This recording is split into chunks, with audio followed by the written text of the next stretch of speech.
أول أنيتك قال بيسان، كانوا أول بيسان بسنقول بيسان، عدد سكان جدة يسولف لي 40,000 نسمة.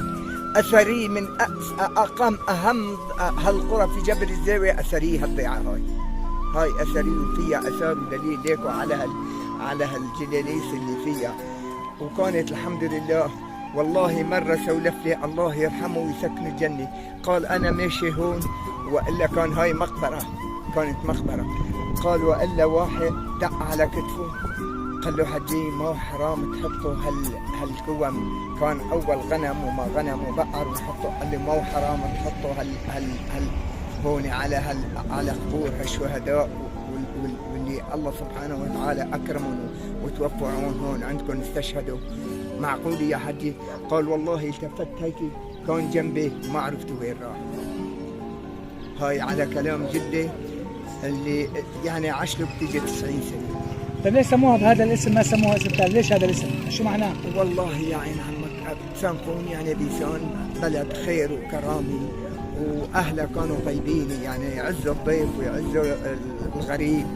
لأن تجينا من مشاذخ عند اللي يصير محل يجوا بجمالهم، يجوا تتحملهم، يعني هالضيعة تتحمل الغريب، والله الغريب بعيوننا بنحطه ولا زلنا.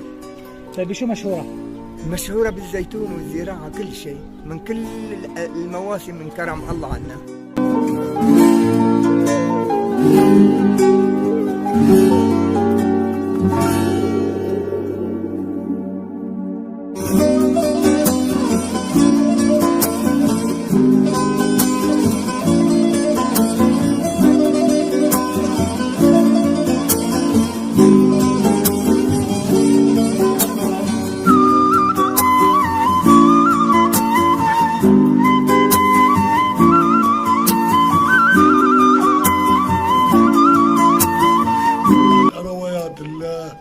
انه كان واحد بيحب وحده بس طلعت مثل نقول هيك سمعت روايات عليها، هي على زمان اول.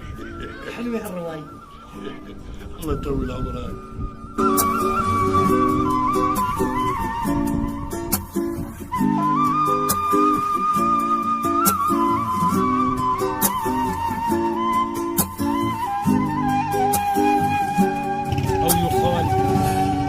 أجدادهم إنه بس قالوا فعلوا، بس قال فعل، قال بس نقول شيء، بس قال فعل، فسميت بس نقول. بس نقول الأهالي هون قول وفعل؟ نعم. هاي اللي أرجع.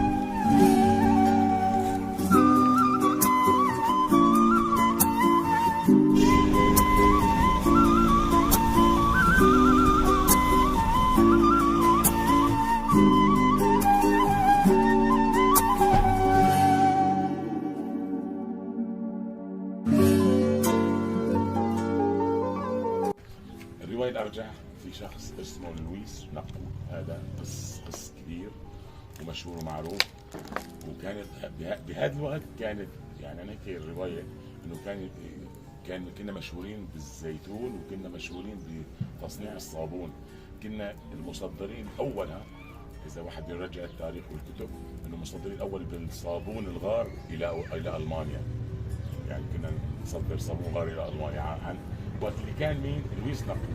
ولويس نقول والزمان صارت لويس نقول بس نقول لغول بس نقول، فسموا اسم بس نقول.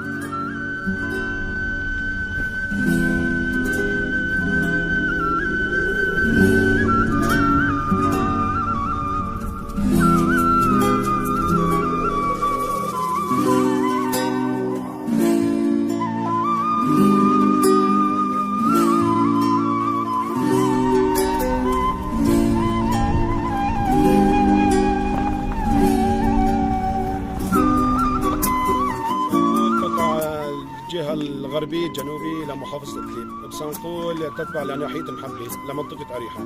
بسنقول تشتهر بزراعة الزيتون والمحلب والتين. بالاراضي البعل سهل الروج، تابع لسهل الروج، عنده اراضي زراعيه بسهل الروج تزرع الحبوب القمح والشعير والحبة السوداء وما غيره يعني. بسنقول عدد السكان الحاليين 3000 نسمة إلى 3500 يعني. موجود حاليا هي فيها 500 عائلة. قسم النصف تقريبا مهجر في تركيا بسبب ظروف الحرب. بسنقول ضيعة رومانية بالأساس. في سميت بسنقول لعدة روايتين. الرواية الأولى في بيقولوا قسيس اسمه كان نقول، وفي رواية ثانية مرة رومانية كانت تسكن بقرية بسنقول اسمها نقول، وسميت هيك الروايات على الاسم هذا اللي سمعناه من القديم. بالنسبه لاهميتها وخصوصا اهميه موقعها، يعني هون عم نطلع على الاستراد، وبالنسبه لسهل الروج شايف انه كثير مناطق وجبل الزاوية. حكينا على الموقع. هلا بسنقول بتفصل بين سهل الروج وجبل الزاوية. بسنقول هي خط الفاصل بين سهل الروج وجبل الزاوية، وبسنقول تتبع لجبل الزاوية، هي يعني من 40 ضيعة التابعين لجبل الزاوية. بسنقول بيفصلها الاستيراد اللي مر فيها، بيفصل قرية بسنقول نصفين من الجهة الجنوبية. طريق اللاذقية حلب. اسم الخير والصفة مختار بسنقول حسن. الله يبارك فيك.